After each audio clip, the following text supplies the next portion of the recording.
Hoje eu recebo a escritora, poeta e tradutora Lucy Colin, que é doutora em estudos linguísticos e literários em inglês pela Universidade de São Paulo. Atualmente é professora aposentada do Departamento de Letras Estrangeiras Modernas da Universidade Federal do Paraná. Tem experiência na área de letras, com ênfase em estudos de língua inglesa, literatura e outras artes e tradução literária. Como escritora, tem 23 livros publicados. Dentre eles, cito seu último livro, Dedos Impermitidos, publicado pela editora Iluminuras em 2021. Lucy, é uma grande alegria recebê-la hoje nessa conversa sobre Valêncio Xavier. E antes de lhe passar a palavra, eu lembro as pessoas que estão nos assistindo que essa conversa ela é guiada pela pergunta: como ler o mês da gripe hoje, imersos na catástrofe? Sinta-se à vontade e lhe passo a palavra. Muito obrigada, Nena. Eu quero agradecer imensamente, não só por essa oportunidade, não é, de prestar esse depoimento sobre o grande Valêncio, sobre esse livro que é, dentre, né, tantos... Ele tem muitos livros grandiosos, mas esse é realmente uma obra memorável. E nessa oportunidade de falarmos sobre o mês da gripe, existe embutida toda uma reflexão que possivelmente nos ajuda a transcender, em alguma medida, essas dificuldades dessa experiência tão dramática que a gente está vivendo com a pandemia. Então, eu fiquei muito feliz, não é? Não só pelo convite, como eu disse, pela oportunidade de falar sobre o Valêncio, mas de ver que há uma mobilização também em torno de um entendimento, de uma condição que nós experimentamos hoje, e que ainda estamos, não é, nos ajustando, nos adaptando, mas que suscita também essas descobertas. E como um livro como O Mês da Gripe pode, sim, nos iluminar em relação a essa experiência, né? O que há de tão importante nesse livro que é quase como um guia, não é? De percepção de uma série de elementos. E vamos falar, então, sobre o livro, mas... Enfim, eu queria que o meu agradecimento também contemplasse a delicadeza desse projeto, não é? E nos instigar, eu acho que é essa palavra, não é?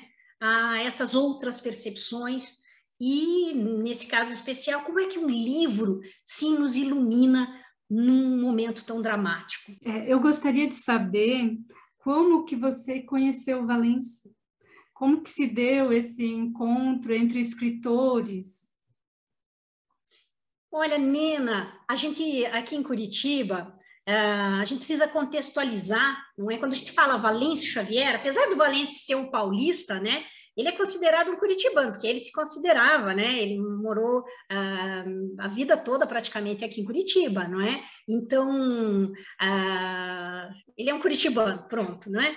E o Valêncio, ele faz parte de toda uma geração de cabeças incrivelmente inovadoras, ousadas, não é? E então eu cresci numa Curitiba, quando eu percebi, não é, que eu tinha uma grande admiração pela literatura, pelas artes de maneira geral, e a minha formação é em música, né? Então eu sempre estive nesses meios, não é, artísticos, mas quando eu percebi a literatura, já existiam esses grandes nomes, né? Entre eles o Valêncio Xavier. Então, era uma patota, né? Essa é uma palavra antiga que é exatamente dos anos 70, né? Era uma patota, um grupinho, mas sem essa coisa fria, né? De grupinho encerrado. Não, eram cabeças muito inventivas, que... cabeças que representavam percepções muito importantes. Eu já vou chegar no Valêncio, mas eu gostaria de dizer isso, não é? O Valêncio produz numa Curitiba que tem grandes artistas, não é? Claro, ele já chega não é, a sua produção chega quando nós já temos a produção, e não é só a produção, não é só ter feito livros, né? Mas a gente tem o grande impacto da contribuição de Dalton Trevisan. O Dalton, ele não é, para além de ser esse nome reconhecido, né, um prêmio Camões, ele abre uma série de perspectivas para nós, não é? E ele também foi um grande ativista em prol da cultura, não é?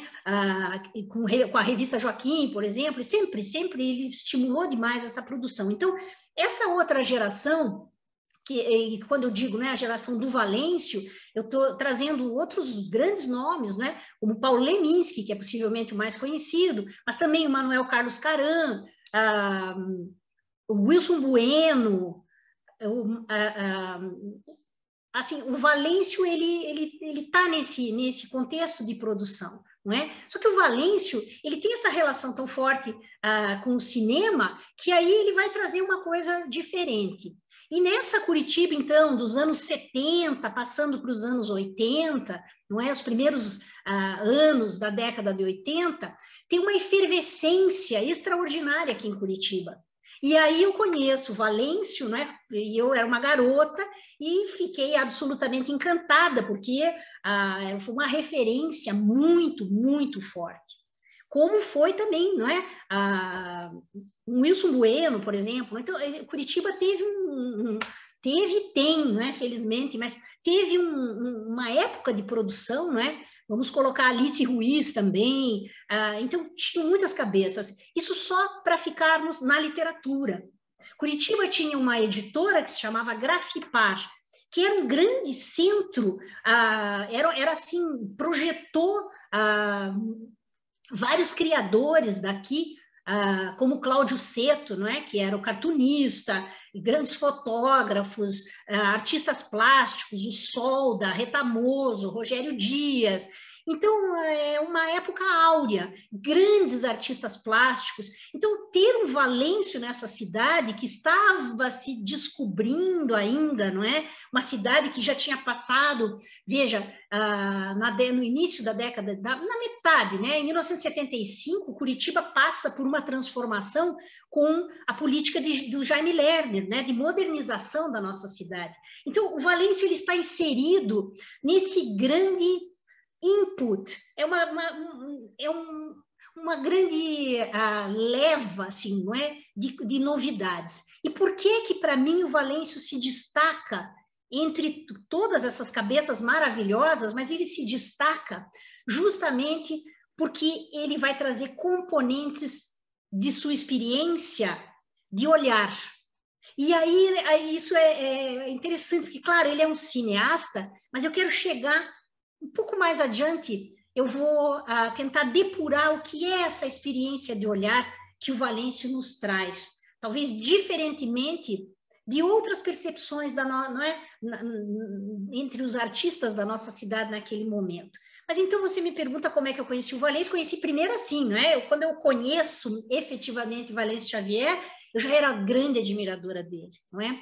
E aí eu vou conhecer o Valêncio mesmo. Eu me lembro de uma vez estar em São Paulo, fazendo o lançamento de um livro meu, junto com o Manuel Carlos Caram, e aparece Valêncio Xavier lá, que também estava em São Paulo, por ocasião do lançamento desse livro dele, Crimes à Moda Antiga. Então, ele foi lançar esse livro e nós estávamos todos ali, e ele foi na Livraria da Vila. E ele falou, vim aqui te dar um abraço, Lucy. E eu fiquei tão emocionada, porque eu pensei, nunca imaginei que o Valêncio estivesse me acompanhando e tal. E ele sempre foi de uma generosidade. Eu quero deixar isso assim como um depoimento meu. Uma escritora que estava iniciando a sua carreira e eu fui muito acolhida pelo Valêncio. Ele nunca colocou barreiras, não é? Ele já tinha um reconhecimento, não é? Nunca, sempre foi uma pessoa muito aberta. E por que eu disse, eu faço questão de contar isso? Porque o Valêncio, muitas pessoas, não é? Às vezes o descrevem como uma pessoa mais fechada, como uma pessoa que não era tão, não estava tão, não é, assim, pronta para discussões. Eu nunca vi isso no Valêncio, então eu queria deixar isso, não é, registrado. O que é bacana é a gente ver o Valêncio, então, nessa Curitiba, porque eu falei do Dalton, o Dalton é o vampiro de Curitiba, e tem toda uma razão de ser, não é? Você pode interpretar esse vampiro de muitas maneiras, não é? Agora, quem era o Valêncio? Isso dito por ele mesmo. O Valêncio se intitulava o Frankenstein de Curitiba. Isso é absolutamente sensacional, porque o Valêncio é exatamente essa composição.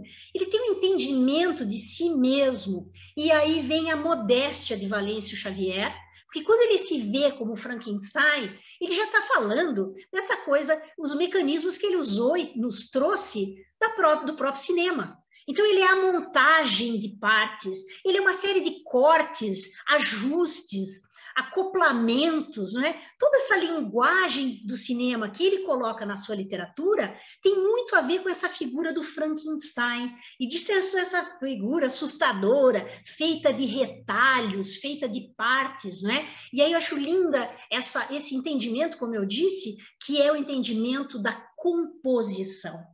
E aí a gente mistura, não é? Não só essa linguagem do cinema, mas toda a linguagem das artes plásticas, né? Da composição de uma cena, de um quadro. E aí quase que você está falando também, não de cinema, e não só, não é, de artes plásticas, não só de cinema, mas também de teatro. Você está falando em composição, você está falando em música. Para mim, o Valêncio é isso. Ele é essa grande e extraordinária combinação de elementos. Então, essa figura do Frankenstein, para mim, é muito reveladora. E é, assim, uma noção, não é, muito amorosa de toda a sua contribuição e muito modesta. Porque, sinceramente, a competência literária de Valêncio Xavier, e está aqui o mês da gripe, não é, que não nos deixa mentir, porque é assim, não é uma coisa... não se faz favor nenhum a Valêncio Xavier quando, não é, nós discutimos a sua obra e concluímos que é grandiosa. Então está aqui o mês da gripe, não é, numa nova edição que saiu recentemente também. Está aqui a obra que nos mostra que essa figura poderia ser muito, não é, muito mais que poderia ser inclusive imodesta, e ele não era. Ele era uma pessoa recolhida, assim, não é? Conversador, mas não é? Talvez mais reservado e tal. Nunca vi o Valêncio se autoproclamar qualquer coisa, pelo contrário. Nunca, não é? Isso me agradava muito. Inclusive, quando ele lançou esse livro, nós conversávamos muito por telefone, né? Sou da época do telefone. Quando ele lançou Os Crimes da Moda Antiga, ele me ligou. Valêncio já estava com alguns problemas de memória naquela época.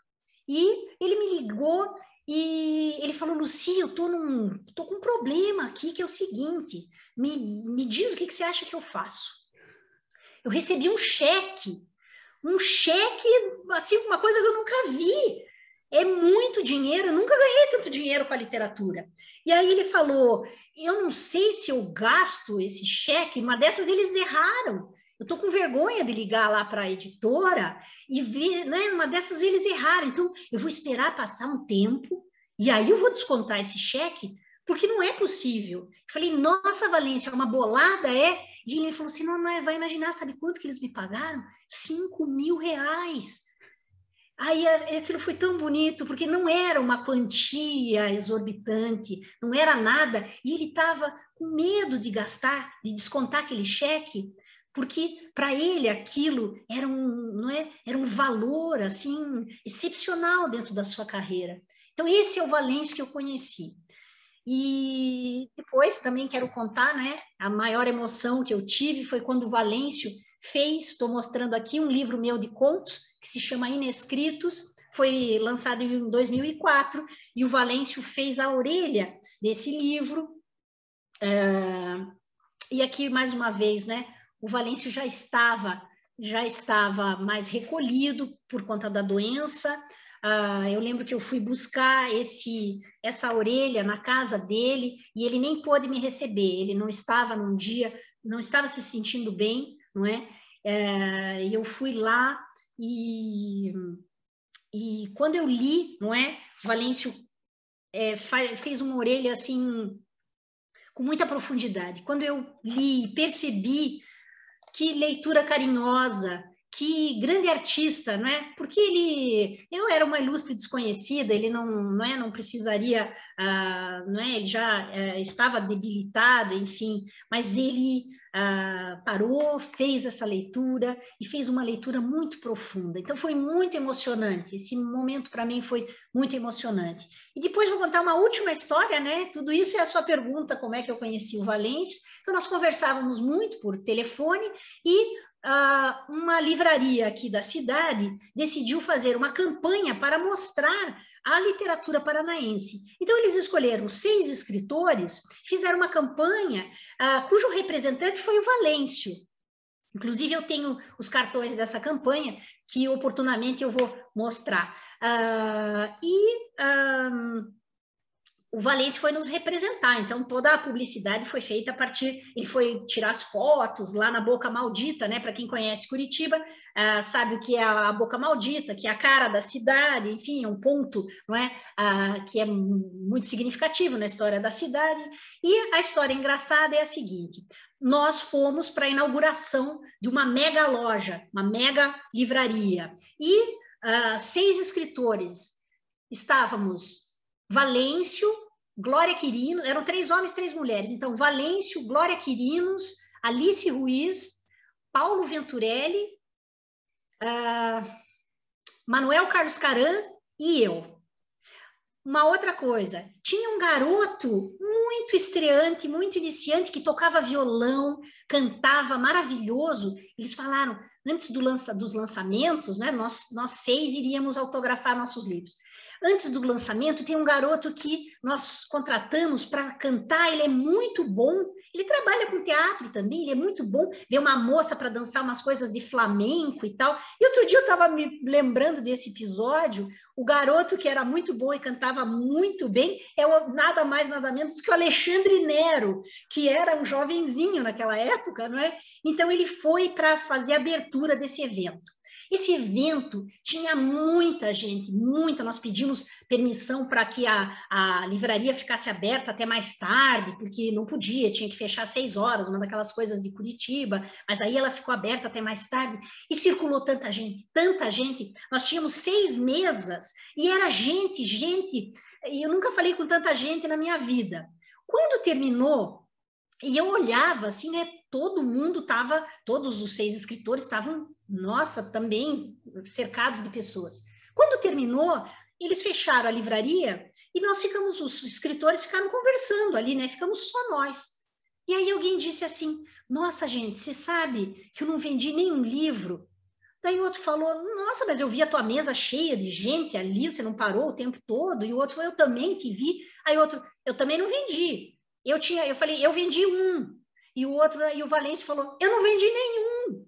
E aí foi tão engraçado, porque a gente se entendeu ali, né? A gente na nossa própria cidade, as pessoas queriam nos ver, tanto que lotou, não é? Teve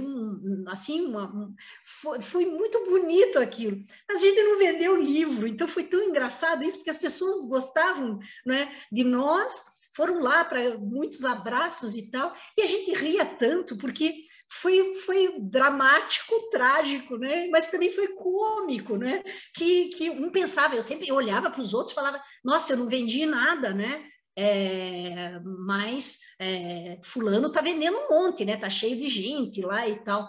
E aí o Valêncio fez esse troféu, que eu não me lembro o que foi, ele me deu esse troféu de maiores vendas, né? Porque eu tinha vendido um livro naquela noite. Então ficou essa lembrança, né? Mas nós somos, sim, um time do qual eu me orgulho muito e sou muito agradecida ao Valêncio justamente por isso, por ter sempre franqueado essas portas, esse trânsito, né? Sempre me tratou muito bem e e sempre conversamos muito sobre literatura. Enfim, essa foi a minha experiência de aproximação com Valêncio Xavier. Muito obrigada, Lucy. Se você pudesse comentar um pouquinho sobre o projeto que você coordenou em 2010 em homenagem ao Valêncio, eu acho que seria interessante também.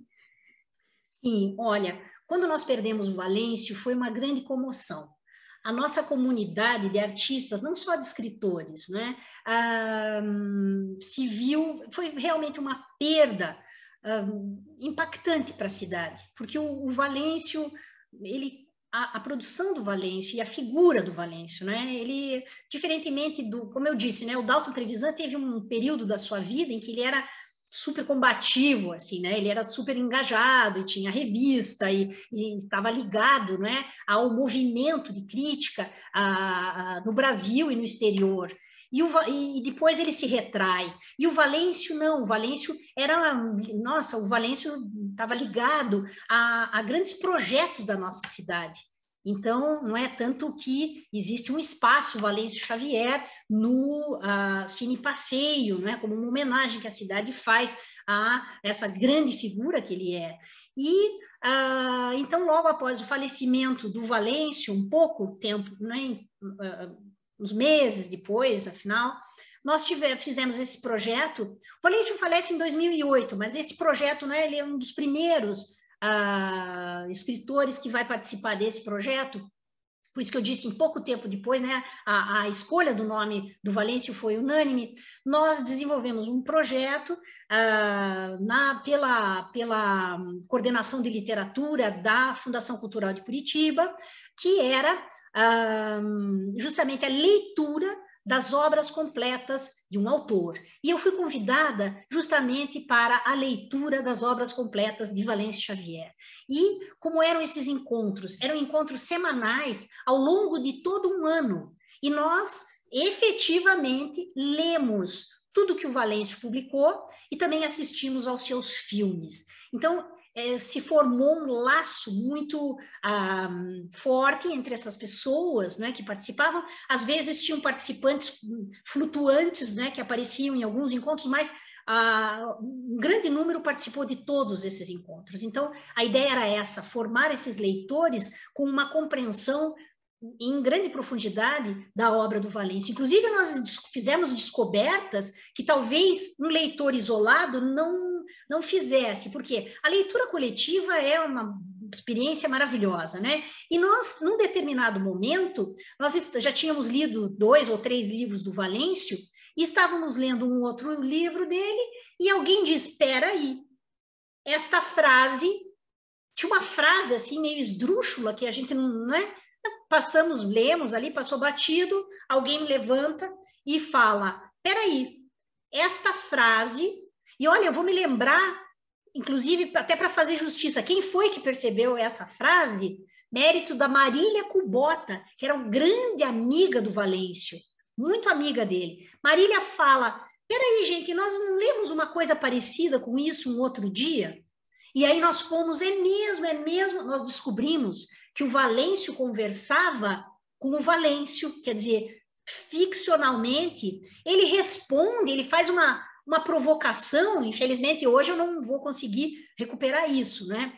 Mas ele fala com a sua própria produção. Então, isso é belíssimo, essa leveza de não querer provar nada, né? Ele fez aquela brincadeira, aquele jogo, deixando aquilo para justamente presentear um leitor futuro, não é? Então, essa foi uma emoção enorme. E, além de tudo, não é? Foi uma maneira da cidade contar, não é? E convidar as pessoas, né, para que pudessem desfrutar desta obra tão grandiosa, né? Eu reputo Valêncio Xavier como um dos grandes nomes, não só da literatura curitibana, não só da literatura paranaense, não só da literatura brasileira, mas da literatura tomada de uma maneira internacional, não é?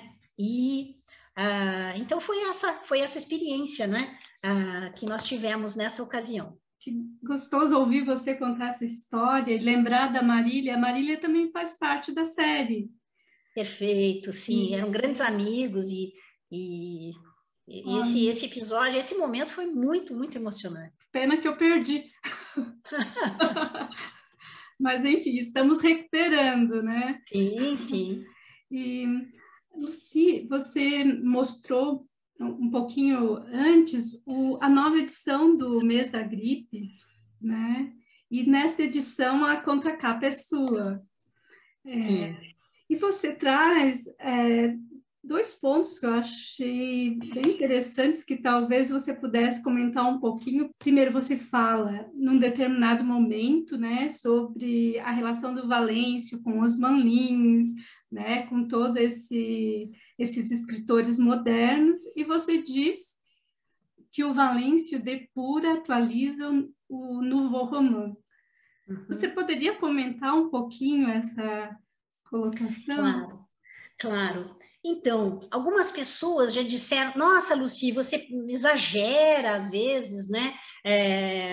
Não só em relação ao Valêncio, mas também um outro escritor que eu admiro demais, é o próprio Osman Lins, não é? E eu gosto de repisar essa proximidade entre eles, não é? Justamente porque existe um buraco na cultura brasileira, né, na cultura literária, um buraco nesse entendimento, porque hoje pouco se fala de Osman Lins e quase nada se fala de Valêncio Xavier, né, para além desses círculos de pessoas que, né, conhecem ou que são levados a essa publicação, como, por exemplo, né, essa nova tiragem, porque a tiragem anterior estava esgotada desde sempre, não é? Então, esses movimentos que recuperam o nome do Valêncio, né, estabelecem assim, essas possibilidades, né, justamente de que novos leitores possam conhecê-lo. Mas por que eu coloco no Nouveau Roman? Então, o que foi o Nouveau Roman? Qual é a atualização que já existe, não é? A partir do Nouveau Roman. Nouveau Roman vai aparecer depois da Segunda Guerra Mundial, não é? Então, é uma geração que vai começar a florescer a partir dos anos 50, que é um momento de percepção, não é? De um novo olhar. O que nós tínhamos, quando é que nós tínhamos tido isso? No início do século, não é? Com as vanguardas artísticas, no início do século XX, não é? E depois, com duas guerras mundiais, há uma reelaboração do que é o olhar moderno. E aí, quando nós estamos falando de década de 50, que é um momento de grande boom de produção, não é? Nesse pós-guerra, com muitas outras, da mesma maneira que nós tínhamos tantos ismos no início do século XX, não é? Cubismo, expressionismo é um pouquinho anterior, mas, enfim, dadaísmo, acneísmo, dodecafonismo, enfim, todos esses ismos, né? Nós também teremos, depois da Segunda Guerra Mundial, essa profusão de expressões de escolas artísticas, de grupos, de movimentos, afinal, não é? Entre eles o Nouveau Roman, que é justamente essa grande fusão entre cinema e literatura. E então a gente não precisa dizer muito, né? Porque cinema e literatura é o Valêncio Xavier, não é? E aí nós, antes de chegarmos ao mês da gripe propriamente dito, nós vamos para livros como Maciste no Inferno, um dos livros mais lindos do Valêncio, não é? Totalmente com imagens, você entra num filme, né? Não sei se dá para ver exatamente, mas quem conhece esse livro sabe bem do que eu estou dizendo, é uma experiência, e quem não conhece, por favor, né, busque, que isso é uma experiência deliciosa e muito, que assim que gera uma provocação enorme no que? Não só na literatura, não só nesse âmbito do literário, mas é uma provocação ao olhar. E lembre-se, né, eu falei anteriormente, o que o Valêncio nos traz? Esse olhar dele, não é? Um olhar de outras experiências, uma maneira diferente de encarar a arte. E aqui ele, com essa experiência toda do cinema, dos cortes, e tudo isso que a gente falou, da colagem, da montagem, né? Ele vai nos proporcionar não só uma provocação, mas essa nova experiência de olhar. O Valêncio, ele tem qualidades que eu reputo como as mais sagradas, assim, em relação à criatividade humana. É como você administra a sua percepção ou a percepção do seu próprio tempo. E isso, para mim, projeta o Valêncio, eu ia dizer acima, mas não gosto de estabelecer uma hierarquia, mas projeta, não é, com um grande espectro de impacto mesmo, não é? Um grande espectro, um espectro muito expressivo. E a outra qualidade que eu também reputo como preciosíssima em um artista, que seguramente o Valêncio representa, é a coragem. E tudo isso tem a ver com o Nouveau Roman. Valêncio é corajoso para trazer para uma cidadezinha de Curitiba, que não é uma cidade do eixo, né? Eu costumo dizer, São Paulo e Rio é eixo, Curitiba é o desleixo, né? A gente está numa outra coisa. E ele aqui permanece.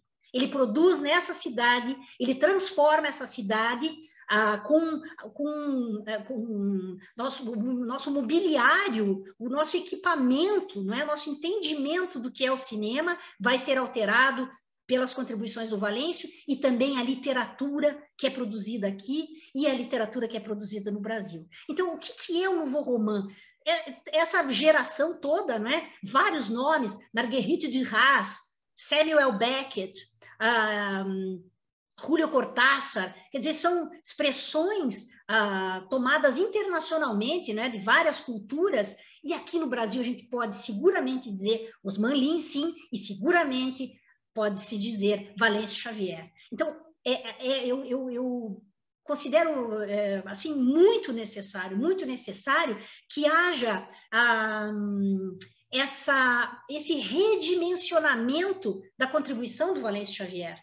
Não é? Então, agora eu fico feliz, não é? Claro que a situação é dramática, mas fico muito feliz que nós possamos tomar o mês da gripe sob essa perspectiva. O que existe nesse livro que é tão especial? Não é? Então, essa experiência do olhar. O Valêncio, ele é um catalisador, como outros escritores do Nouveau Roman, só que ele é mais arrojado até do que, não é? Alain Robbe-Grillet, por exemplo, né? Que escreve uma obra preciosa que é O Ciúme, que na verdade, como fosse uma edição de um filme, né? Você fica o tempo todo voltando às cenas e tal, não é? Mas isso não é uma coisa disparatada. Isso está imediatamente conectado ao que se fazia no início do modernismo. Essas perspectivas, né? Se você pegar, por exemplo, um Oswald de Andrade. Então, o Valêncio, e isso eu acho admirável, né? Eu não canso de repetir isso, o Valêncio, ele atualiza uma série de procedimentos literários não fora de um contexto, não é só uma genialidade, né? Nossa, que mente inventiva, não é isso. Ele está numa esteira de descobertas e de compromisso com essas novidades que remonta não só ao início do modernismo, não é? Ele remonta desde sempre ao que é a própria condição do artista. Ele é fiel, aliás, ele é fidelíssimo. E deu uma banana para, eu não vou ficar conhecido, ele deu uma banana para isso, pouco importa. Isso não afeta ou até melhora a sua produção. Ele nunca se deixou, não é, ofuscar por essa coisa da fama. Não, pelo contrário. Não é? Então, ele atualiza uma série de procedimentos nesse amálgama, não é? Nessa fusão que foi tão importante entre cinema, né, entre essas linguagens cinematográfica e literária. E por isso eu gosto de colocá-lo ao lado desses grandes nomes. Quiçá o Valêncio não tem uma perspectiva até mais arrojada do que esses grandes nomes que eu mencionei. Por quê? Porque o Valêncio tem o componente da ironia. E isso, para mim, aí sim, esse componente o projeta acima de outras percepções. Por quê? Porque você falar sobre o trágico, não vou dizer que é mais fácil, mas é um caminho, é um determinado caminho. Mas você tematizar o trágico a partir da ironia, do xiste, daquela reflexão que parece que é descompromissada, mas é a que mais nos impacta, não é? É a que mais nos toca. Então, elaborar a literatura a partir do jocoso, do irônico. Para mim, isso é uma ação que potencializa a percepção que um leitor pode ter do mundo. Então, é com grande reverência que eu falo isso. O Valêncio, quando ele nos apresenta, né, como quem não teve ainda a oportunidade de ler, né, mas, afinal, qual a experiência que esse livro vai nos trazer? É a experiência de todas essas colagens, desse grande e corajoso desafio que ele nos projeta. Que tal se nós formos corajosos para a ponto de abandonar a tal da linearidade? A linearidade, ela é perfeito, não é? Claro, ela funcionou muito bem na literatura realista até o final do século XX. Com o modernismo, vamos pegar Oswaldo de Andrade, né? Isso é detonado, isso é fragmentado. Então, nós temos um mundo fragmentado, um entendimento científico da nossa mente em camadas, não é? E aquilo não pode mais ser sufocado. A gente não pode continuar querendo, né, que a tal da realidade ela tenha sempre começo, meio e fim. E o cinema, ele vai detonar isso. É um benefício enorme para o nosso olhar. E aí o Valêncio, corajosamente, ele nos traz um livro como esse, em que nós temos histórias embutidas em histórias, de uma maneira muito cinematográfica, né? Porque ele começa com uma macro, não é? Uma estrutura macro, o que está acontecendo na Europa, o que está acontecendo no Brasil, o que está acontecendo na cidade de Curitiba, o que está acontecendo na casa das pessoas, não é? Então, e aí ele chega, ele chega no leitor, ele vai, não é? Estabelecendo essas camadas, mas como se fosse aquela câmera, né? Intrusiva, ela vai, não é, dando esse foco, digamos. Então, esse livro, ele, sobretudo, nos desafia a uma experiência de não linearidade. E depois que você termina de ler, você pensa, isso é sensacional, eu não preciso me agarrar ao enredo tão, não é, comportado. A vida não é um enredo comportado. A nossa percepção, né, as pessoas que estão me vendo agora, elas possivelmente estão prestando atenção, claro, no que eu estou dizendo, mas estão pensando, não é, no modelo do meu óculos, estão pensando nessa camisa, vão lembrar do que fizeram ontem, vão lembrar de uma cena da infância, vão desligar, que é assim, a nossa cabeça ela está o tempo todo editando coisas, não é? E é isso que o Valêncio faz aqui, só que ousadamente, né, com todos essas camadas, como eu disse. Então, para falar um pouquinho, né, disso, do Valêncio Xavier, em relação ao Nouveau Roman, ele é esse grande nome. E assim, olha, um dos meus grandes sonhos, se ainda nos é permitido sonhar, não é? Acredito que sim, que é o que nos dá esperança, é de que Valêncio Xavier venha a ser reconhecido, venha a ser lido, venha a ser mais estudado, né? A gente precisa falar sobre essa contribuição do Valêncio, precisa entender, precisa ler o Mês da Gripe, e por isso é tão emocionante esse projeto, como vocês estão colocando. O Valêncio volta à cena porque ele já falou sobre uma pandemia. O Valêncio nos diz, nós já saímos dessa uma vez, nós já tivemos oportunidade de nos enxergar como brasileiros, em relação à nossa brasilidade, essa coisa doentia, que é uma denúncia que o Valêncio faz nesse livro, é justamente como é que o vírus vem, não é? Como é que essa gripe vem para o Brasil? Ela vem do exterior. Então, ele está fazendo essa grande pilhéria, não é? Assim, dizendo, vejam, gente, por que o brasileiro tem que importar tudo? Tudo que vem de fora é magnífico e tal, não é? Até a destruição. A gente tem essa coisa, esse complexo de inferioridade, não é? Nós precisamos eleger como o melhor o que vier de fora. Nós não temos, não é? Será que não temos, né? Gostaria que tivéssemos um espaço para o que é o brasileiro, para o que é a brasilidade, para o que é uma cidade provinciana como Curitiba, que é a cara de todas as outras cidades do Brasil. Não tem uma, não é? Então, quando ele toma Curitiba como cenário, não é, dessa devastação, não importa o lugar, é a angústia não é? Então, é o pequeno que está inserido nesse grande, né? E através desse vírus, estamos todos no mesmo barco. E daí vão caindo, e como ele faz isso, a hipocrisia, as coisas escusas, né? O que vem à tona, uma moralidade, quais são esses ideais, né? que alimentavam a guerra, a destruição, o que é mais destrutivo, afinal, não é? Então, ele projeta nesse livro, nos dá, né? Projeta e nos dá uma oportunidade de uma certa reconciliação com a nossa pequenez, com a nossa condição, não é? Que é subtraída, não é? Nós estávamos em coletividade e agora estamos trancados, isolados. O que é esse isolamento? Então,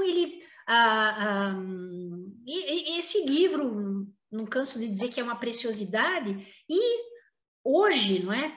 Exatamente hoje, então, abri aqui, né, as moléstias do peito.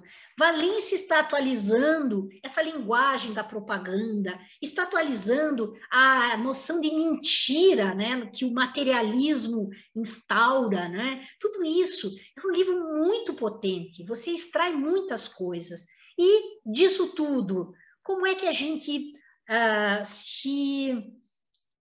parece uma palavra meio tosca, assim, né? Mas eu vou dizê-la. Como é que a gente se beneficia da leitura do Mês da Gripe? E se beneficia, assim. Porque como objeto artístico, o Mês da Gripe cumpre a sua função num espectro, assim, magnífico. O que um objeto artístico deve suscitar? Uma reflexão. Não importa o tamanho dessa reflexão, ela não é mensurável, mas deve suscitar essa entrega, deve suscitar esse pacto de disponibilidade. Eu quero ler o Mês da Gripe. Por quê? Porque eu sei que sairei transformado. Não é uma experiência, não é? Que vá, afinal, redimensionar a sua vida. Não, mas ela vai te dar ferramentas para uma nova percepção. E eu acho muito pungente que um artista como Valêncio Xavier, que teve esse olhar, não é, que nos mostrou que teve esse olhar altamente perceptivo, tenha conseguido também, em igual medida, não é, dividir isso conosco, numa obra como é O Mês da Gripe. Lucy, você ainda nessa contracapa, você coloca uma frase que eu gostei muito, que é a seguinte: engana-se quem pensa que nosso quintal não pode ser o mundo. Eu acho que fecha essa sua fala. É exatamente isso, não é? É exatamente isso. E eu volto também para esse movimento que o Valêncio faz, de que sim, o quintal é o mundo, as experiências de humanidades, elas se aproximam muito, e isso vai resvalar, mais uma vez, naquela necessidade, assim como uma denúncia que eu disse, né? Por que nós temos essa necessidade de pensar que nós não estamos no mundo? Nós somos, né, a coisa pequena em que... Não, o Valêncio vai escrever um livro que se passa numa cidade que é totalmente desconhecida do resto do Brasil, quando ele lança esse livro. Ele é muito corajoso, né? A gente precisa dimensionar isso. A arte, de uma maneira geral, o reconhecimento dos nossos artistas só se dá quando eles saem de Curitiba. E isso é muito ingrato, não é? Isso é, hoje, talvez, uma outra, né? Com uma outra extensão, enfim, mas ainda é assim. Esse reconhecimento da nossa produção, nós temos aquela coisa, né? Como brasileiros, talvez como curitibanos, aquela coisa provinciana, né? E como é que as outras pessoas nos olham? Pois eu vou dizer também uma outra coisa. Quando eu estou em outros estados, muita gente lembra dessa produção, dessa geração do Valêncio. Inclusive em outros países, as pessoas comentam. Então, isso é muito importante, a gente pensar que esse nosso quintal, ele jamais deixa de ser o mundo todo. Porque nós, como humanos, não há diferença, né? As nossas humanidades, elas nos aproximam, não é? Independente de um idioma que esteja sendo falado, enfim, as nossas experiências, até independente a que cultura nós pertencemos, né? Então, é exatamente isso. O que é que Valêncio Xavier traz no mês da gripe? Essa grande oportunidade de descobertas desse macro e desse micro, que são absolutamente, que estão absolutamente conectados. Essa grande teia é o quintal e é o mundo. É essa lente né, que capta um detalhe, um gesto, uma situação meio patética do farmacêutico ou da senhora, né, a senhorinha ali da cidade minúscula de Curitiba, com suas moralidades e tal, e também o que é essa figura, o que é esse símbolo, né? Esse vírus, essa ideia do inimigo que vem e silenciosamente destrói. Ele vem dentro de um navio, ele vem nesse trânsito. Então, tem muita coisa para a gente pensar a partir do mês da gripe, não é? E assim, essa ideia, o mês da gripe, esse título é absolutamente fenomenal.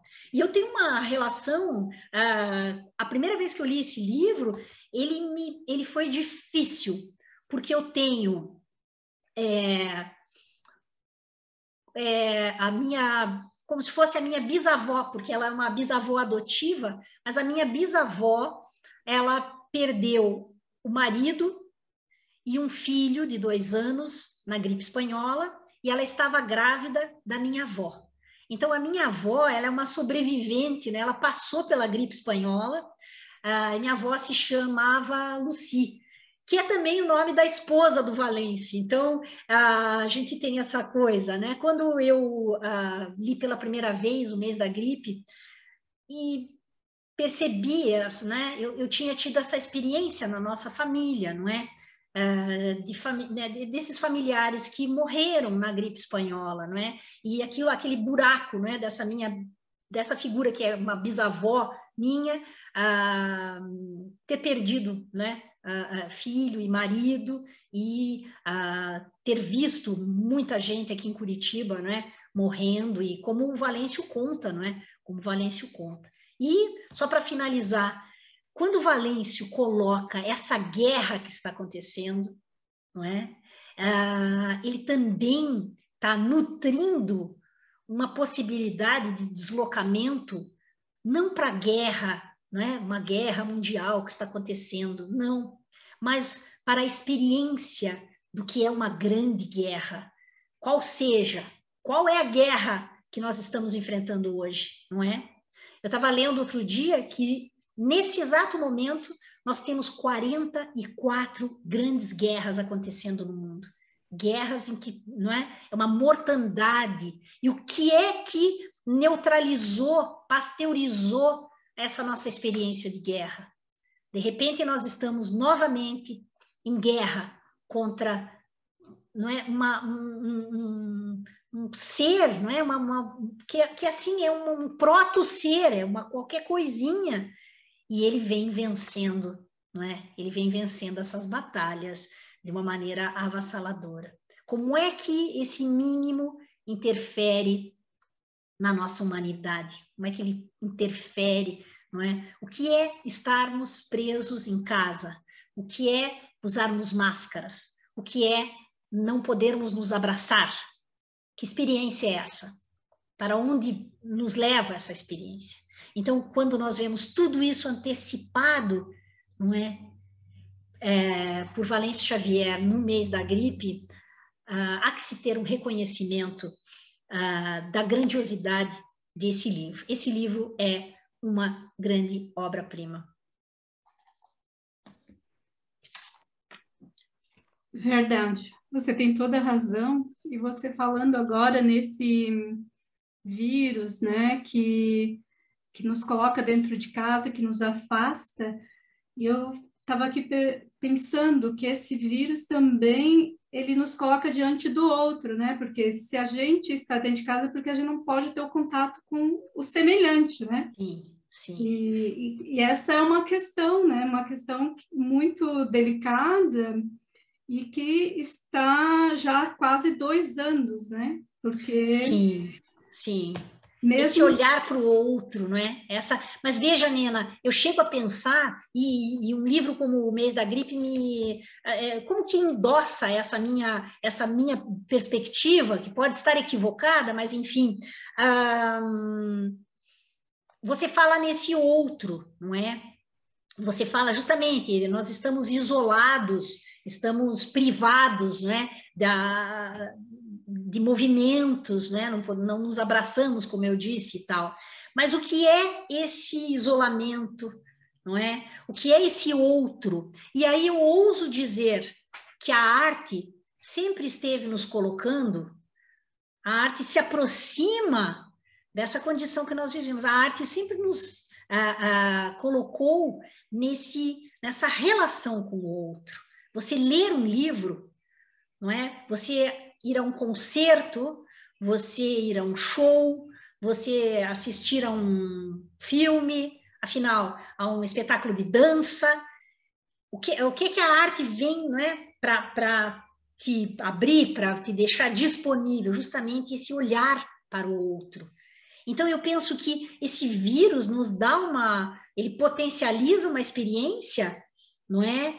Num caso limite, né? Nós estamos em extremos de isolamento enfim, tem sido muito difícil para muitas pessoas, não é? Aqui no Brasil, agora, um pouco menos com todas as vacinas, mas as campanhas seguem, né? Estamos na 3ª dose das vacinas e tal. Isso nos dá um entendimento melhor até de uma mecânica social e coletiva que deve ser readministrada, rearranjada, não é? Mas eu penso no que você fala, estarmos disponíveis para o outro a partir da experiência da pandemia. E a literatura seguramente sempre nos ofereceu, não é? Como todas as artes, sempre nos ofereceram essa mesma experiência de olharmos para o outro, a partir de uma experiência, né? Eu posso dizer, olha, eu não conheço Curitiba, eu não vivi, né, naquela época, não me interessa e tal, não é? Não sei nada da gripe espanhola e nem quero saber. Então, é essa indisponibilidade que vai impedir que nós... E assim, se a gente não está disponível para a arte, que te chega de uma maneira tão graciosa, né, tão gratuita, não é? A gente está estabelecendo barreiras no nosso próprio olhar. Então, assim, esse pedido, né, que um livro como esse é um caminho para reflexão, mas não é uma coisa autoritária que de cima para baixo, olha, eu percebi coisas impressionantes. Não, é com uma docilidade, né? E uma amorosidade de fazer essa reunião, essa colagem, né? Essa montagem de todos esses fragmentos, né? E nos apresentar um livro como esse. Olha, não tem uma pessoa a quem eu tenha presenteado com o Mês da Gripe que não tenha se emocionado com esse livro. Porque realmente ele tem eu gosto da palavra gratuidade, não é? Ele tem alguma coisa de delicado que não se impõe, assim, né? Que não é algo que impõe e que vai te seduzindo, digamos, a partir da inventividade e também da competência técnica do Valêncio, né? Porque é impressionante. E quando você vê a obra toda dele, né? Tem um livro dele que é belíssimo, é esse, O Mistério da Prostituta Japonesa. São 2 histórias, né? Quando você se debruça sobre isso, um livro como esse, com essas imagens, deixa só abrir aqui, eu adoro essa aqui. Quando você pensa que um livro desses foi produzido aqui na modesta cidade de Curitiba, e que é esse roteiro das imagens, e aí você entende que tipo de intervenção o Valêncio está fazendo precocemente, né? Tem outros livros dele que são muito... Puxa, eu gosto muito da obra toda, mas essa ideia, não é, de colocar essas imagens e nos transportar para essa experiência que é um amálgama, né, de referências, isso é um ato muito corajoso. Então, digo aos leitores do Valêncio, sejam corajosos também, deixem-se abrir, né, se abram, né, deixem-se tomar por essa experiência que é sinceramente, assim, está entre as mais impactantes da literatura brasileira. Lucy, é um privilégio poder ouvi-la. Já nos encaminhando para o final, eu lembro que você escreveu um texto sobre o Valêncio Xavier, que foi publicado assim que ele faleceu. Não sei se você gostaria de ler, se você gostaria de comentar esse texto. Sim, é um texto curto, eu vou ler e eu queria explicar que, para mim, não é? Quando nós soubemos que o Valêncio, não é, que nós iríamos perdê-lo, não é? Eu pensei assim, qual é a minha ligação com o Valêncio, afinal? E eu penso muito nas ligações telefônicas, porque nós nos falávamos, né? Eu moro numa chácara e já morava naquela época, e eventualmente ele me ligava, eu ligava, né? A gente comentava alguma coisa, e eu penso nessa ligação. Hoje a gente já não tem, né, essa experiência tão intensa com o telefone, né? As pessoas não se telefonam tanto, não é? Mas quando era o único meio de comunicação. E quando para mim aquilo foi rompido, né? Eu usei essa ideia da ligação telefônica e a ligação que se rompe. Eu vou ler esse texto que se chama Aquele Camarada Multiplot. Ele não ligou mais para passar as instruções. Aquele camarada com voz clara, áudio, flashback. Era bom aquele tempo em que ele ligava falando dos lugares certos para os encontros das palavras-chave, da paisagem adequada à sagração dos códigos. Elipse. Mas ele não ligou mais para passar as instruções, mas a voz dele esteve por aí. Mas a figura dele sempre, sem dúvida, esteve lá e por aí, porque todos nós comentávamos e, diga-se com reverência, mas sabíamos onde então procurar. Fazia parte do arsenal nesta batalha, divertida, diga-se, cintilante, com a arma poderosíssima, a melhor arma que nada jamais teve de secreta, a frase. Isso lembrávamos e vamos continuar. Sabíamos onde então remexer. Às vezes poderia parecer um labirinto, e o Minotauro tinha ido até a esquina, e a esquina tinha ido de encontro ao poderia parecer. Corte. Às vezes poderia ser uma escada no escuro. Corte. Às vezes poderia ser uma foto onde nenhum de nós e todos, para todos sempre. Às vezes poderia ser apenas chuva. A chuva daqui, a chuva tão conhecida de lá, de anteriormente, e outros sim, a chuva do próximo parágrafo. As batalhas mais arriscadas, ele vencera todas. Isso a gente leu no semanário e depois viu no rosto dele como era verdade, e depois alguém mais nos contou, e depois contamos para alguém mais, e depois reza uma lenda, e depois reza uma lei. Long shot, e depois agora é mesmo depois. Nós não vamos fugir disso. E o telefone não tocará mais. Close-up. Mas daqui em diante, a linha. E nós vamos ler o que aquela voz queria sempre dizer, sabendo que quer dizer aquele que sempre soube. E disse e impregnou de substância viva tudo o que ele muito e distintamente muito fez. E tão bem. Fade out. Que belíssima leitura, que texto maravilhoso. Eu só tenho que agradecer, Lucy, pela sua generosidade, pela sua disposição, por todas essas informações que você trouxe sobre o Valêncio, essas experiências. Fico muito grata. E eu gostaria de poder conversar com você outras vezes sobre o seu trabalho também. Por favor. Eu quero agradecer também, Nena, e desejar muito sucesso a esse projeto, que muitas pessoas, né, possam se aproximar da obra do Valêncio, desse livro em especial, enfim, dessa figura extraordinária, né? Por quê? Porque há que se ter esse reconhecimento de uma produção tão delicada, mas que corresponde tanto às nossas necessidades, não é? De apreensão, de imersão em toda nessa suficiência reveladora que é a arte. Então, parabéns aí pelo projeto, estou à disposição. Fiquei de lhe encaminhar um cartão que eu ainda vou localizar. Eu acho que tem uma coisa muito afetiva, né, com esse cartão, porque marca toda uma época e é justamente o cartão em que Valêncio aparece como o nosso representante, né, do que vinha sendo feito aqui na literatura de Curitiba. Muito obrigada, Nena. Eu que agradeço e eu vou aguardar o cartão. Essa correspondência tem que continuar.